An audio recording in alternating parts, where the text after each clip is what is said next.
A potential Lamar Jackson extension has been one of the big storylines of Baltimore's offseason, and Eric DeCosta gave an update on where those negotiations stand. We talk about that, more DeCosta tidbits, and so much more coming up next on Locked On Ravens.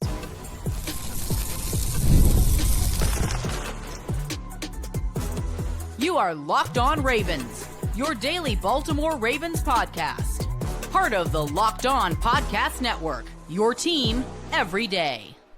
Welcome into another edition of Locked On Ravens, your daily Baltimore Ravens podcast. I'm your host, Kevin Oestreicher of Ravens Wire, here with you on the Locked On Podcast Network, your team every day. Thank you so much for being here on this Thursday, making Locked On Ravens a part of your day and your first listen each and every single day. We're free and available for you on all podcasting platforms, including in video form on YouTube, where you can like and subscribe to the channel, and in audio form where you can follow along and subscribe wherever you get your podcasts. Here's the deal here on Locked On Ravens. We're 5 days a week, so Monday through Friday, we bring you daily Ravens coverage. Plus, we sometimes have some bonus episodes on the weekends when the headlines permit. We also go live after every Ravens game and after every piece of Ravens big news. So thank you out there to all of the everydayers, the first-time listeners, and if you're somewhere in the middle, of course, thank you as well. Today's episode of Locked On Ravens is brought to you by FanDuel. Right now, new customers can get $200 in bonus bets when your first $5 bet wins. OTAs back in action for the Ravens today. They'll be in action today and tomorrow to round out week 2 of OTAs. And in the final part of the show, we'll get to a little more of OTA takeaways from Tuesday, including the fact that apparently the kicker competition was in full display. Tyler Loop, obviously, being a major storyline there, so we'll dive into that and other little things.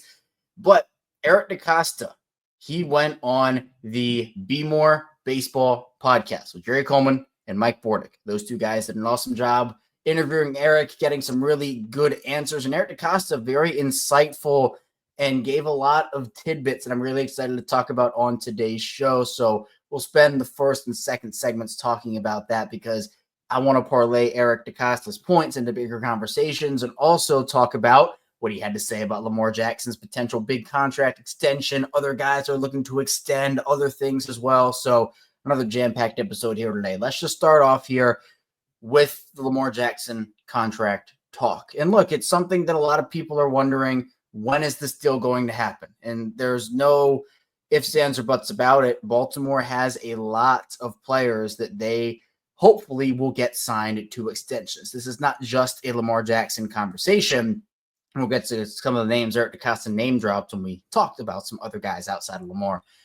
But that deal with Josh Allen that he got has kind of, really accelerated the process, I feel like, in terms of how the Ravens need to maybe address this. But right now, nothing has been done. Again, Josh Allen's deal with Buffalo, we got $330 million with an extension, right? That's a big number. Now, it doesn't fall into the top average annual value per year. Obviously, that belongs to Dak Prescott, who got $60 million per season from the Cowboys. Joe Burrow, Josh Allen, Jordan Love, Trevor Lawrence, they all have some variation of $55 million per season. So ideally for Lamar and ideally for the Ravens, they can agree on a longer-term extension that obviously puts him up in that category. Look, I remember, we were talking about Lamar. He signed the richest contract in football history, right? That was not that long ago, by the way. But Lamar now ranks 1, 2, 3, 4, 5, 6, 7, 8, 9, 10th.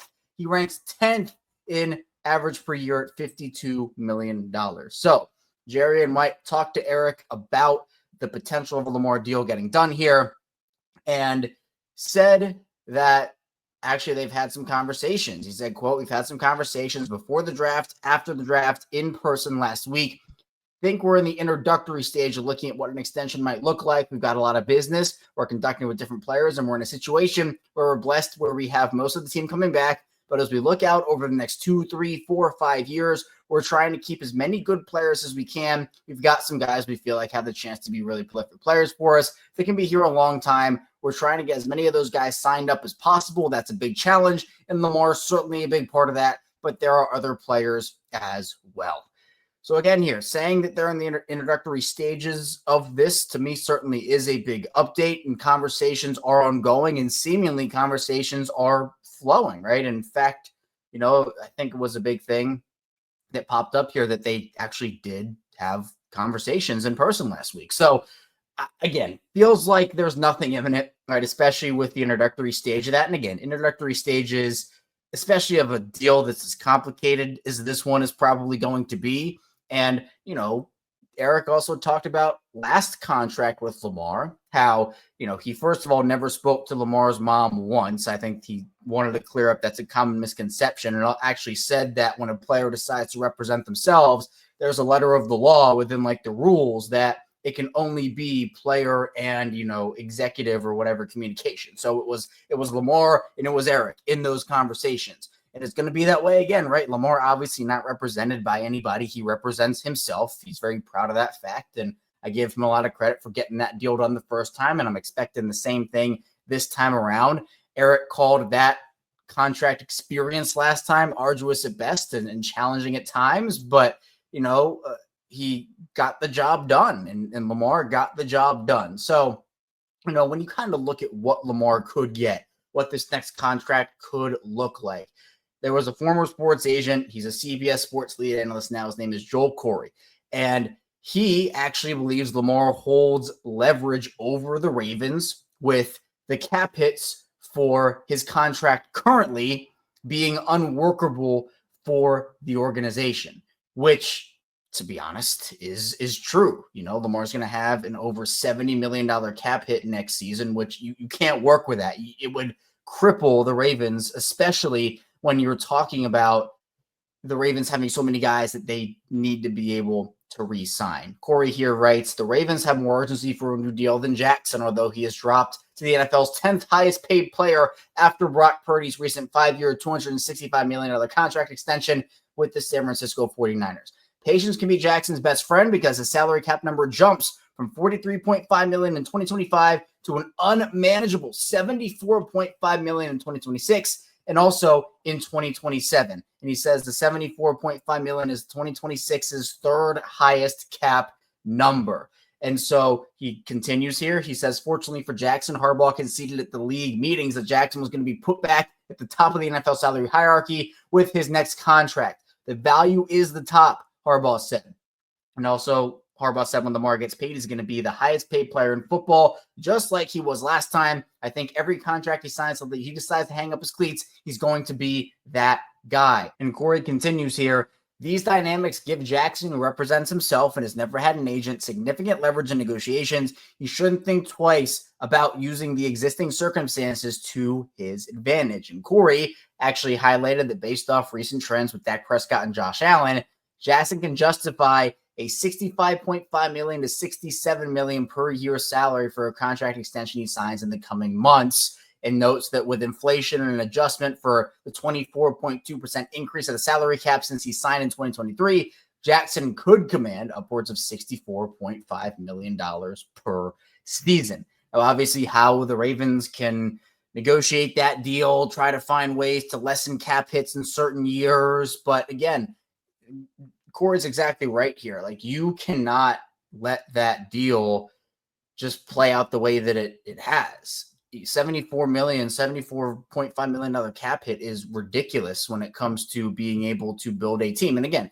the Ravens never intended that. Like, I can speak with confidence here that, even though I'm not in with the inner workings of the Ravens and all of that, right?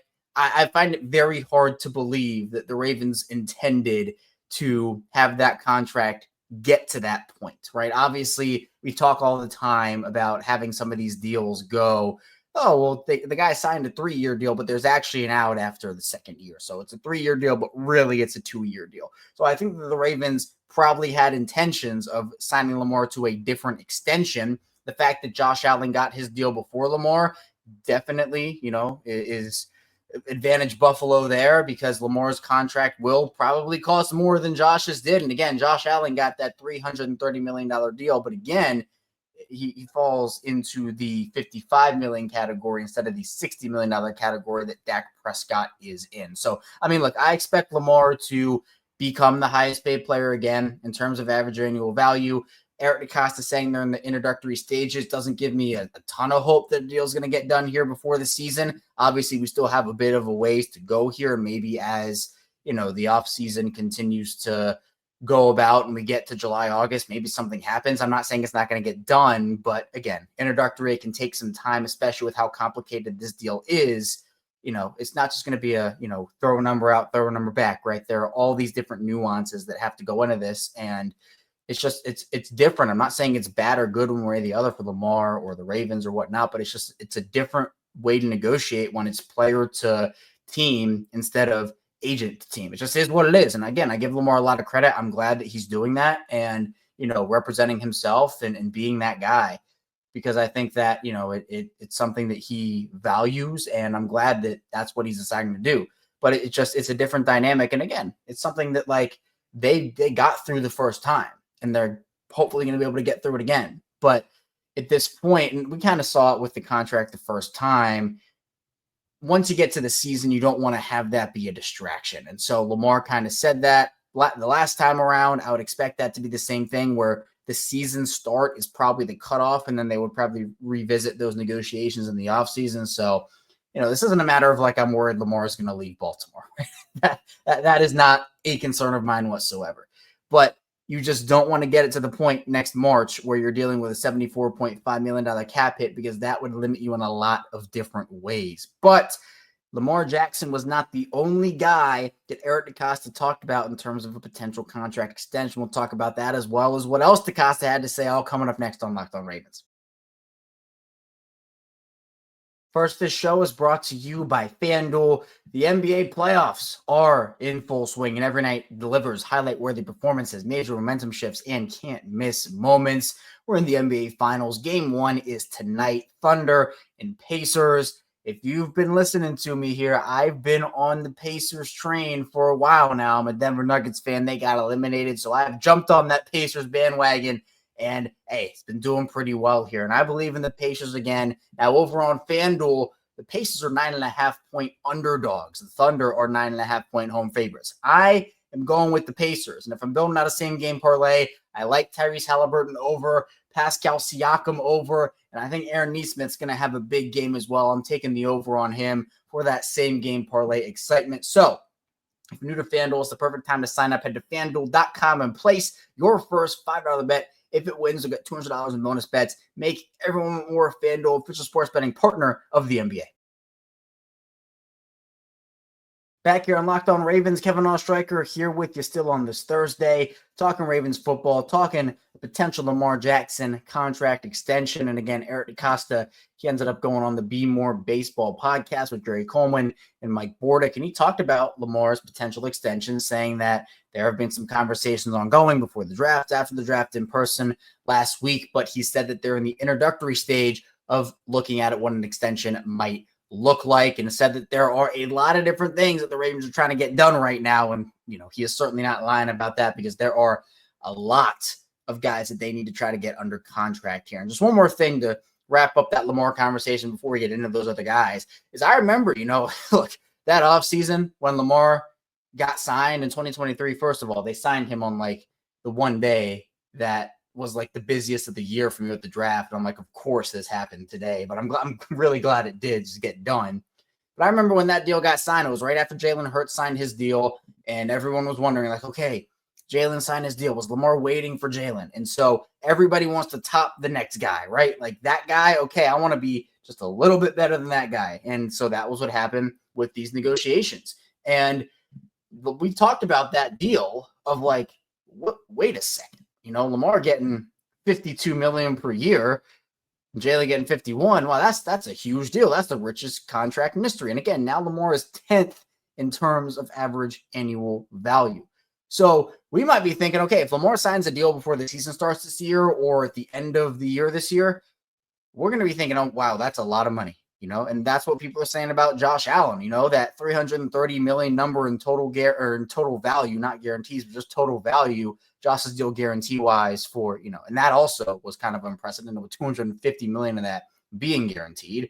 The next highest number there was $230,000 with Deshaun Watson, but yeah, that one was fully guaranteed. So that's a little bit of a different conversation. If you're taking out that Watson deal, Next highest total guaranteed money in that is Dak Prescott at 231. So Josh getting 250 is a pretty big deal. Lamar might want more total guaranteed money than that. You might want more total value, maybe more average annual value. Like, there are so many different things, but we might be looking back on this Lamar deal, whatever it is, whenever it's signed, we might look back on that deal in 2 years and be like, man, that Lamar Jackson deal is a steal. Jeez, let's just say it's 350 for Lamar, or he gets like 62 million average annual value. That day, we might be saying, man, that's a pretty expensive contract, worth it for the Ravens because you need Lamar, but still expensive. 2 years from then, we might be thinking, man, look at these guys getting 70, 80. Who are these guys compared to Lamar? That's what we're saying right now. So that's just kind of the cycle of how everything goes there.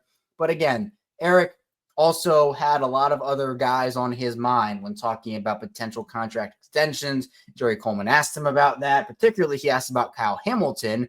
But Eric DeCosta took it a step further and also included Tyler Linderbaum in this conversation, complimented both of those guys, said, quote, both guys, Kyle and Tyler Linderbaum, when we look out at our best players, those two are right there at the top. We're in a situation now where both those guys are eligible to do deals, long-term deals, and those are two of the guys. I could give you 5 or 6 other guys that we'd love to keep as part of our foundation.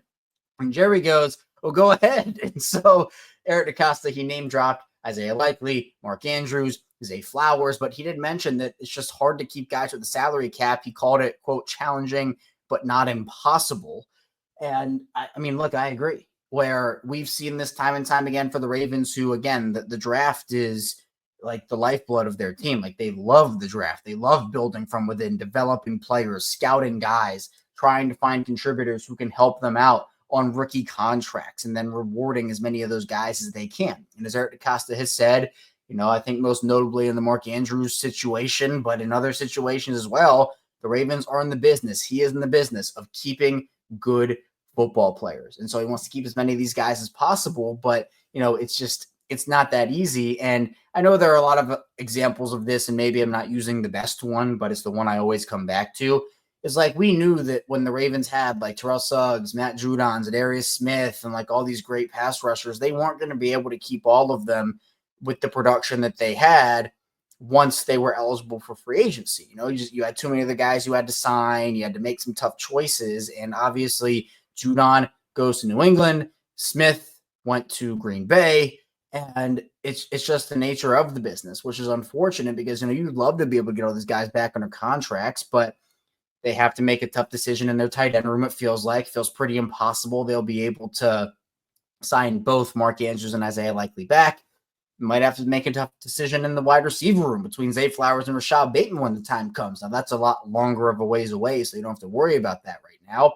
But Kyle Hamilton's on track to be the highest paid player at his position. Tyler Linderbaum, same thing, highest paid player at his position. You got to wonder about other extensions for maybe Travis Jones has a big breakout year. What's Tavius Robinson's year going to look like? Is he going to make an impact? Odafe Owe is a guy that's eligible for an extension, and he looks just ridiculous. And I mean that in the best way possible. He is jacked. He added that 15 to 20 pounds in the offseason, and that certainly he thinks will help him. I hope it helps him. And there's just so many guys. The Ravens have to figure out how they can get as many of these guys under contract, but it is hard. And it's a testament to how well they have been able to draft and develop players. It's not like they're just getting first round contributions. They're finding guys on day 2. They're finding guys on day 3.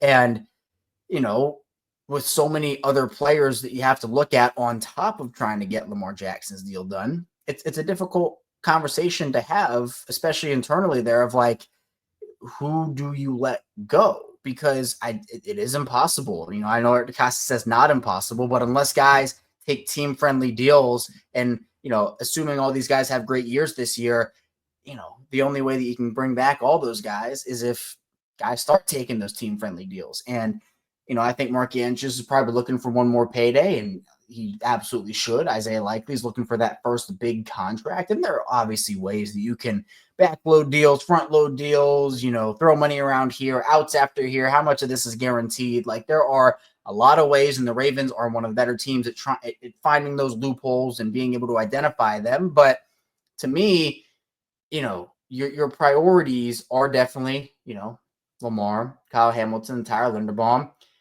there's a real possibility Odafe Owe walks. I know that's been a big conversation on Ravens social media. If you're, on there and you've seen the photos of Odafe Owe and just how unbelievably, the body transformation that we saw from him, a lot of people are expecting a big year. And the whole conversation is, man, every Ravens fan knows how this ends. And that is Owe has a great season. He prices himself out of Baltimore. He goes somewhere else and, either does well or doesn't. Like, it just feels like everybody has accepted Odafe Owe is not going to be on the team next season, which again, it's definitely not set in stone. Like, if I had to predict, I'd probably say he won't be, but I'm not going to write that in stone until the offseason. I'd be foolish to say that because, look, we've seen guys have really great contract years and parlay that into mega deals, like a Nnamdi Madubuike is a recent example, or guys have a great year the year before, come back and look to add value, and they just fall off a cliff. That would be Brandon Stevens. So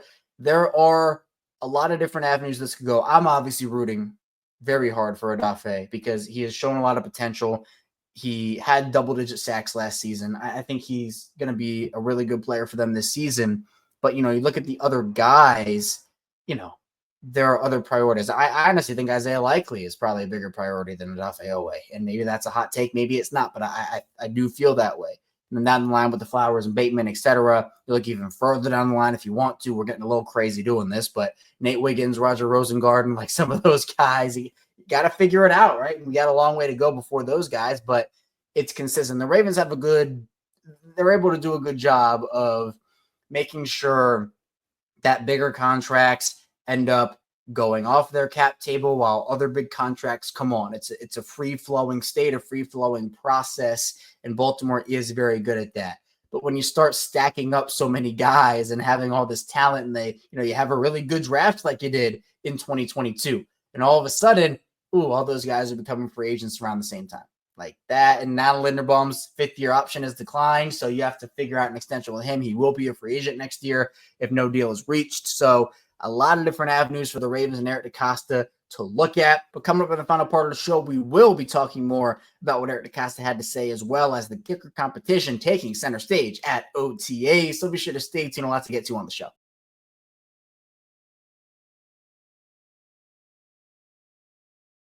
Back here, Locked On Ravens. Kevin Oestreicher still talking with you here, talking Ravens football as we do every single weekday. I've never missed an episode of the show. This is episode 1,524 consecutively for me here on the weekdays, as we are a 5-day-a-week show. So never miss an episode of that. Started doing this in 2019, and it's been an absolute journey for me in the best possible way. Grown a lot since the early days and continuing to grow each and every day. We have a lot of fun stuff in store for the season. This is the off season, in season, off season. We're always here for you on Locked On Ravens. But let's continue. Eric DeCosta going on the Be More Baseball podcast. Jerry Coleman, Mike Bordick did a great job again. I want to give them a shout out and go watch the full interview if you have not already. I highly, highly, highly recommend it.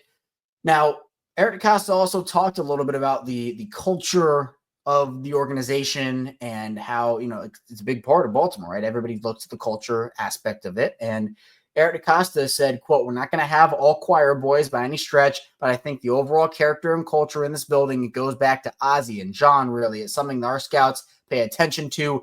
He then was asked about the Mike Green situation, who obviously has allegations or had allegations and fell in the draft due to his off-field stuff.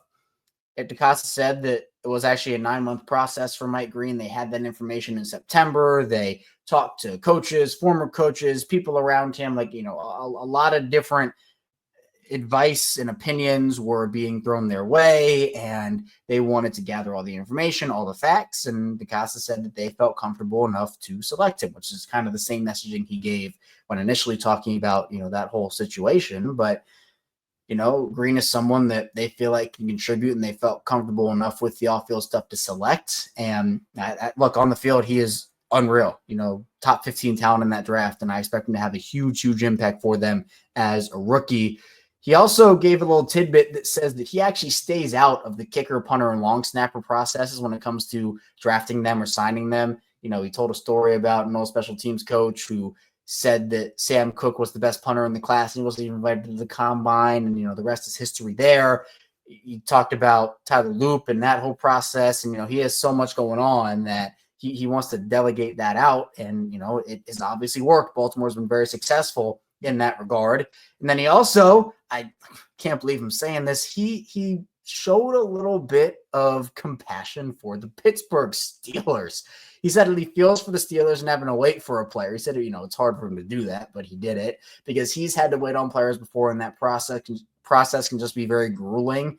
And, I don't know what the heck Pittsburgh's doing over there. I mean, I don't think Aaron Rodgers is worth waiting for at this stage of his career. He's better than what they have, which essentially right now is nothing. I'm not a big Mason Rudolph believer. So, look, benefits the Ravens. The Steelers are waiting. I have loved it from that perspective. But Eric DeCosta showing a little compassion there for the Pittsburgh Steelers and what they're quote unquote going through with Aaron Rodgers. So again, shout out to Jerry, shout out to Mike. Those two did an awesome job, and can't recommend you going over there on the Be More Baseball podcast and listening to their interview in full with Eric DeCosta. But let's take a little bit of a look at the kicker competition taking center stage at OTAs. Again, Baltimore will have today and tomorrow, with the second week of OTAs wrapping up after Friday, and then they'll be back at it for 4 days of OTA practices next week. Of course, we'll have all the coverage here on Locked On Ravens, talking about what the big winners, losers, guys who are performing, all of the takeaways and updates from that. We will have that all here for you on the show, so be sure to stay tuned for that. But Ryan Mink, he wrote out an article on BaltimoreRavens.com. Ryan does a great job summarizing these practices, and he talked about the rookie kicker competition stealing the spotlight. Tyler Loop and John Hoyland, obviously, they want to combine 6 for 6 on live kicks during Tuesday's practice. He laid out where these were from. So Loop hit from 28, 30, and 32. Hoyland hit from 34, 36, and 42. And Loop and Hoyland ended up trading days kicking last week, but it changed this week. So both guys getting reps and all that. So again, I'm not saying, okay, Tyler Loop, future Hall of Fame kicker for the Ravens, hitting from 28, 30, and 32 in an OTA practice. And same thing with Hoyland, right? 34, 36, and 42. But this is going to be a storyline for the entire offseason. Now, obviously, everyone expects Tyler Loop to win that job. Eric DeCosta actually talked about the fact that, they really wanted Tyler Loop. He was the guy. He was the only guy they wanted to take in that draft. So I would find it pretty shocking. Something would have to go pretty wrong for Tyler Loop to have him not make the roster and have John Hoyland make it. I expect Hoyland to make the practice squad, right? I think that is the obvious outcome here, where Loop makes the roster, they have Hoyland on the practice squad. That to me is the competition, right? Like it is, where it is healthy competition. I 100% agree with the Ravens approach here. Do not just give it to Tyler Loop. Do not just give him the job because he was the one that was drafted. Hoyland is a talented kicker in his own right. Both guys bring a lot of great strengths to the table. Have Tyler Loop win that job. Have him take that job. There are going to be bumps, and Eric DeCosta talked about that as well, where, it's probably not going to all be sunshine and rainbows for Tyler early on in his career. But that's everybody. Now, there's that expectation of excellence, considering what we have seen here in Baltimore with the organization, the longtime guys being Matt Stover and Justin Tucker. But I just think there's that balance of, the Ravens need their kicker to be on point, because we saw what happened when it wasn't last year with Justin Tucker, which still was it was such a shock to see that fall off on the field for him. But the Ravens need, in a close game, to trust their kicker that they can go out there and hit from, high 40s, low 50s. And Tucker, for most of his years in Baltimore, could do that with ease. Can Loop do that with the same pressure stakes? We will find out. But I think Baltimore truly is very excited about Tyler Loop. And, I'm excited to see, hopefully, as these guys, get further and further back, maybe we hear, they're hitting from 51, 55, maybe Tyler Loop, because he has a leg. Loop has a leg. Maybe we'll see him hit from 60, 65, get a little spicy with it. But for now, look, we're going to see the kicker competition take center stage. It will continue to be a storyline, and we'll continue to talk about it over here on Locked On Ravens. That's all I have for you here today, though, on the show. Thank you so much for tuning in today. Coming up tomorrow, rounding out our weekday episodes by talking Ravens football, as we do here on Locked On Ravens. So be sure on the way out, hit the like and subscribe button in video form, follow along in audio form, wherever you get your podcasts, and I'll see you right back here tomorrow on Locked On Ravens.